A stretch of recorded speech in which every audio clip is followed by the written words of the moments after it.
So Keita Bates-Diop has been the odds-on favorite for Big Ten Player of the Year for much of this season. He's been great. Not as great the last two games against Penn State and Michigan. The Buckeyes lost both those. Bill Landis, Doug Lesmerises. Bill Landis, is something up with Keita Bates-Diop? I think people are wondering if he's tired. Teams are being physical with him. He's carried a heavy offensive load. Or is a guy just allowed to have a couple bad shooting nights? I think it's a mix of that. I do think he looks a little gassed. He doesn't have like a crazy high usage rate. Like that's a little balanced on this team more than you would think. But I mean, they play through him a lot, and teams are very physical with him because that's kind of how you try to shut him down. He's 6'7" and he's 230 pounds, but he's not like the sturdiest guy in the world. And you try to knock him off the block a little bit, and that's how you have success against him. So, and he's been playing through that for 2 months now. Like Gonzaga did it and shut him down, and like the word was out then. That's how you slow down Keita. And to his credit, he played through it and played really well. But they've played two really good defensive teams the last 2 weeks, their last two games against Penn State and Michigan with the kind of bodies that can give him problems. So he's struggling a little bit. I think the one thing, like if he's going to have a struggling shooting night, that's fine. He was 5 for 17 against Michigan.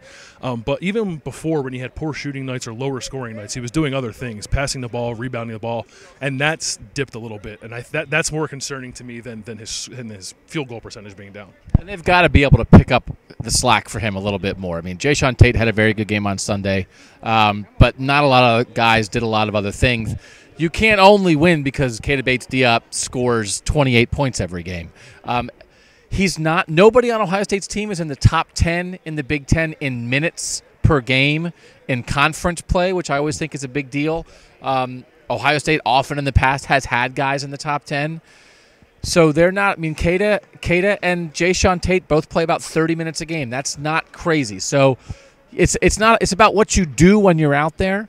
I do think it seemed like to me there was that both Jayshawn Tate and Keita Bates-Diop were doing so much on offense, it took a little out of them on the defensive end. And it's like, why can't you play super hard at both ends all the time?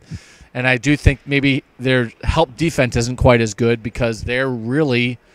The offense is going through them all the time on the other end. But, again, that's how it's been all year, and they've been pretty good most of the year. Yeah, they've had more help at other times. Like C.J. Jackson at the moment is really struggling.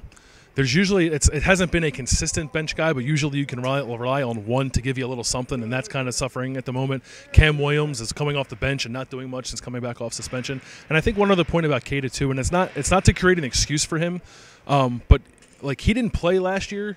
And the year before that, he started and he played a lot, but like he has not played this much in this important of a role.